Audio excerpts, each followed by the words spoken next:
नमस्कार विद्यार्थियों, मैं KL. Meena, assistant professor in economics, government PG college Dausa. आज अपन बात करेंगे मांग की आड़ी या तिरछी लोच की, क्रॉस इलास्टिसिटी ऑफ डिमांड। देखिए, मांग की तिरछी लोच का विचार सबसे पहले मूरे ने प्रस्तुत किया था, जिसको बाद में रॉबर्ट टिफिन ने अपने कीमत सिद्धांत में प्रयोग किया। ठीक है, वस्तुओं की मांग परस्पर संबंधित होती है, इसलिए एक वस्तु की कीमत में परिवर्तन से दूसरी वस्तु की मांग में परिवर्तन की प्रवृत्ति भी उत्पन्न होती है, जबकि दूसरी वस्तु की कीमत पूर्ववत रहती है। अतः अपन कह सकते हैं मांग की आड़ी लोच संबंधित वस्तुओं में किसी एक वस्तु की कीमत में परिवर्तन होने के फलस्वरूप दूसरी वस्तु की मांग पर पड़ने वाले प्रभाव के माप को मांग की आड़ी लोच कहते हैं। यदि इसकी फॉर्मूले की बात करें अपन, तो वो होगा elasticity of cross is equal to X वस्तु की मांग में होने वाला आनुपातिक परिवर्तन बटे वाई वस्तु की कीमत में होने वाला आनुपातिक परिवर्तन। यूँ कहें, elasticity of cross is equal to delta X upon delta P Y into P Y upon X. तो डेल्टा एक्स तो क्या होगा, इसमें एक्स वस्तु की मांग में परिवर्तन, और डेल्टा पी वाई क्या होगा, वाई वस्तु की कीमत में परिवर्तन, और पी वाई क्या होगा, वाई वस्तु की प्रारंभिक कीमत, और एक्स क्या होगा, एक्स वस्तु की प्रारंभिक मांग। तो इस प्रकार से आड़ी लोच ज्ञात की जाती है। जब अपन मांग की आड़ी लोच ज्ञात करते हैं तो अपन देखते हैं कि संबंधित वस्तुएं दो प्रकार की होती है। एक तो होती है स्थानापन्न वस्तुएं।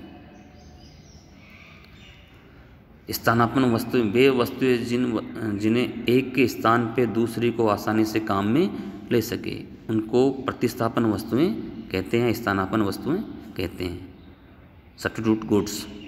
और दूसरी वस्तुओं का संबंध होता है पूरकता का। पूरक वस्तुएं वे वस्तुएं जिन्हें किसी एक आवश्यकता को पूरा करने के लिए दोनों को साथ में काम में लेना जरूरी हो, ऐसी वस्तुओं को पूरक वस्तु कहते हैं अपन। जैसे पेट्रोल और कार, पेन और स्याही। ठीक है, तो अब स्थानापन्न वस्तुओं की मांग की जो आड़ी लोच होती है वो धनात्मक होती है। ये हमेशा ध्यान रखना है कि प्रतिस्थापन वस्तुओं की मांग की आड़ी लोच हमेशा धनात्मक होती है, क्योंकि वस्तुएं एक दूसरे के स्थान पर प्रयुक्त की जा सकती है। तो जब उपभोक्ता महंगी वस्तु के स्थान पर सस्ती वस्तु का प्रतिस्थापन करता है, जैसे चीनी की कीमत के बढ़ जाने पर गुड़ की मांग बढ़ जाए।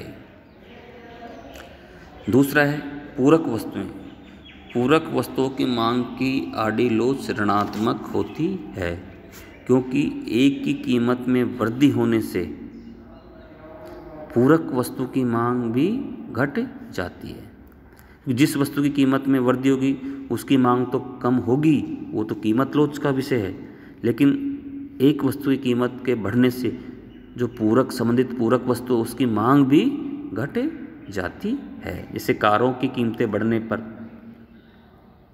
पेट्रोल की मांग कम हो जाएगी, कारों की मांग तो कम होगी, साथ में पेट्रोल की मांग कम हो जाती है, क्योंकि कारों की कीमत के बढ़ने से कारों की मांग कम हो जाती है।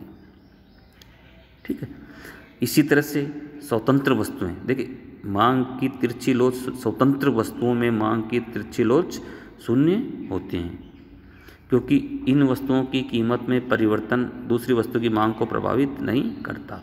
जैसे गेहूं और किताब की कीमत, तो गेहूं की कीमत का किताब की मांग से कोई संबंध नहीं होता। यूँ अपन कह सकते हैं कि आड़ी लोच के संदर्भ में, जैसे कि बहुत निकट या अच्छी स्थानापन्न वस्तुओं की मांग की आड़ी लोच धनात्मक तथा बहुत अधिक होती है। जो क्लोज सब्स्टिट्यूट वस्तुएं हैं उनकी मांग की आड़ी लोच बहुत ज़्यादा होती है। मांग की तिरछी लोच जितनी अधिक धनात्मक होगी उतनी ही दो वस्तुएं परस्पर उतने ही स्थानापन्न होगी।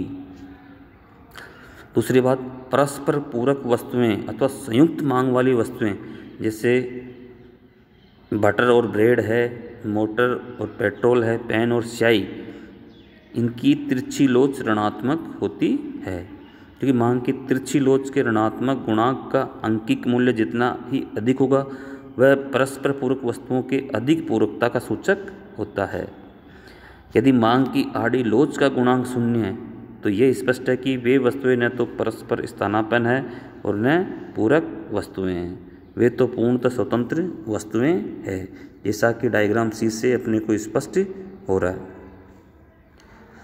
अगर दो वस्तुएं एक दूसरे की पूर्ण प्रतिस्थापन वस्तुएं हैं तो उनके बीच प्रतिस्थापन की दर समान रहेगी। एक वस्तु की कीमत में परिवर्तन से दूसरी वस्तु के प्रतिस्थापन की दर असीमित या अनंत होगी। इस तरह से अपन आड़ी लोच को ज्ञात करते हैं।